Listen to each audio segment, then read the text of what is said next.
Hello everyone, कैसे हो आप सभी। So welcome back to let's do chemistry channel. Okay, so today I have a question.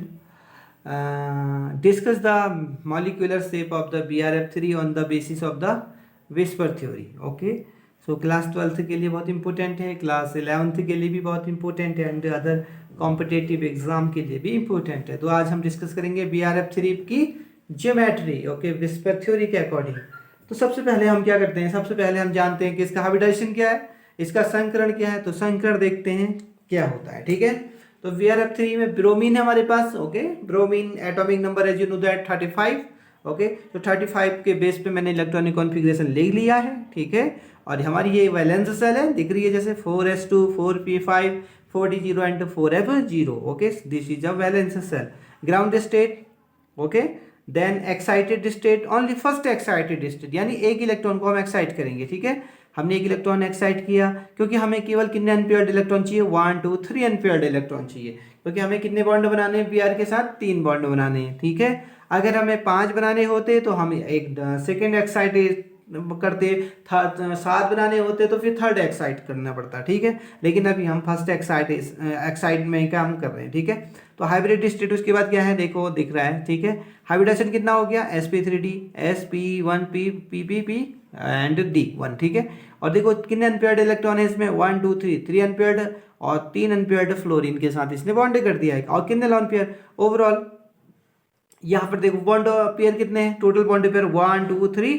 Okay, lone pair कितने हैं, 1 2 2 lone pair 1 2। ठीक है, जल्दी से इसे नोट कर लो, ये हो गया कंप्लीट। ओके, तो यहां से हमें पता चल गया कि बॉन्ड पेयर 3 है और लॉन पेयर कितने हैं, 2 हैं। ओके, और हाइब्रिडाइजेशन भी पता चल गया।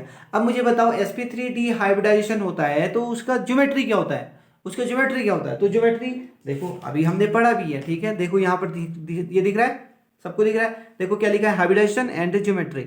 अगर sp3d ज्योमेट्री होगी, ओके, sp3d ज्योमेट्री होगी तो उसकी जो शेप होगी वो होगी trigonal bipyramidal, TBP। Okay, trigonal bipyramidal, त्रिकोणीय द्विपिरामिडी। Okay, trigonal bipyramidal, TBP, trigonal bipyramidal, keep in mind. Okay, अब हम सबसे पहले ट्राइगोनल बाय पिरामिडल बनाते हैं। ओके, ट्राइगोनल बाय पिरामिडल कैसे बनाएंगे, देखो ये देखो, ये देख रहे मैंने बनाए हैं।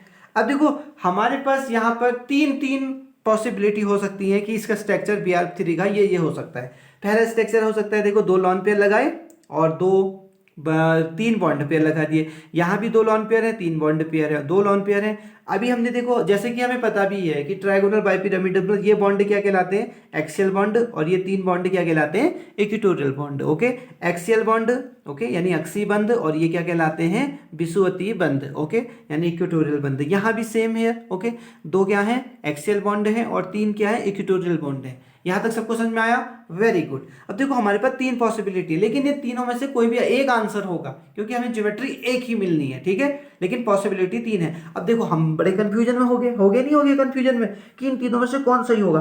फिर कौन आई पता है, इसकी हेल्प करने के लिए हमारे पास, जब हम भी कोई भी ज्योमेट्री में कंफ्यूज जाते हैं और लॉन पेयर वाली ज्योमेट्री में, ठीक है, ओके, तो देखो ये मदद करती है हमें, कौन मदद करती है, विस्पर थ्योरी मदद करती है। ठीक है, तो अब हम विस्पर थ्योरी की मदद से ही डिसाइड करेंगे कि कौन सा जो ज्योमेट्री है, कौन सा शेप BRF3 अडेप्ट करेगा। ठीक है, यहां तक देखते हैं whisper theory. Okay, whisper theory का जो फेमस स्टेटमेंट है वो क्या है, बताओ जल्दी से। वो ये है कि लॉन पेयर रिपल्सन सबसे ज्यादा होता है, लॉन पेयर रिपल्सन सबसे ज्यादा होता है। उसके बाद lawn pair bond pair repulsion सबसे ज्यादा होता है, फिर उसके बाद बॉन्ड पेयर रिपल्सन सबसे कम होता है।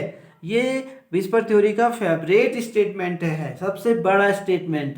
ये IIT JEE में इनका बहुत इंपॉर्टेंट क्वेश्चन है कि जो हमारा क्या विस्पर थ्योरी है उसका कौन सा सबसे अच्छा स्टेटमेंट है। तो उसका स्टेटमेंट क्या है, lone pair repulsion is more than lawn pair bond pair, और बॉन्ड पेयर रिपल्सन सबसे कम होता है।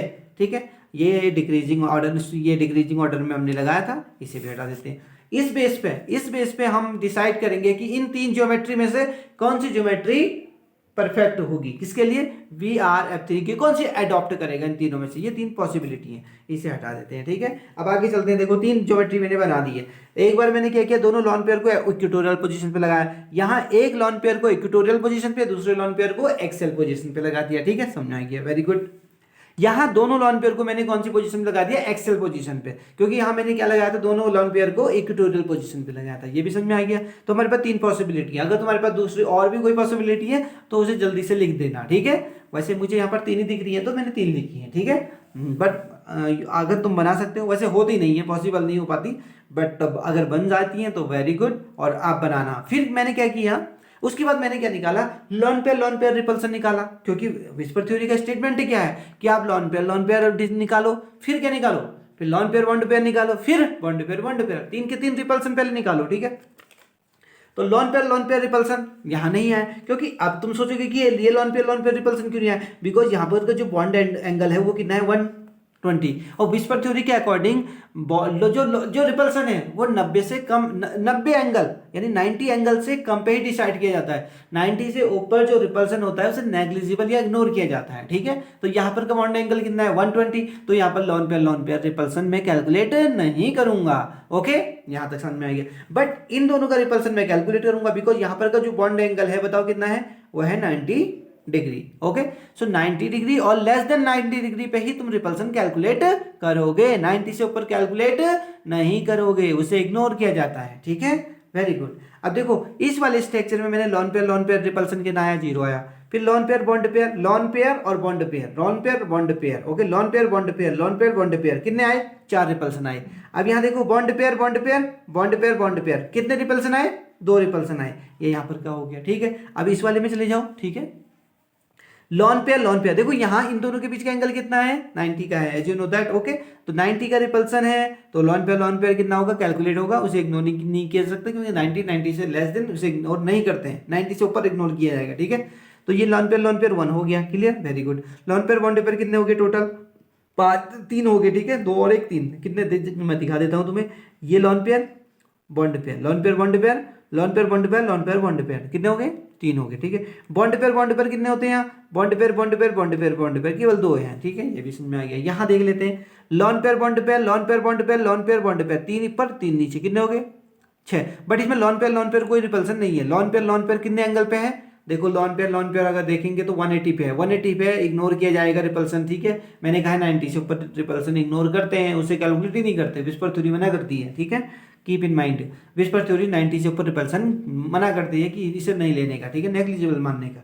लेकिन 90 से कम होगा तो उसे इग्नोर नहीं किया जा सकता। तो यहाँ तक हो गया, ठीक है, ये हो। तो यहाँ लॉन पेयर रिपल्सन 0 आया, lawn pair bond pair repulsion कितना आया, 6 आया। यहाँ बॉन्ड पेयर रिपल्सन 0 आया। यहाँ तक 3 हमारे पास ज्योमेट्री है, तो तीनों ज्योमेट्री यानी तीनों पे काम हो गया मॉलिक्यूलर शेप पे, ठीक है।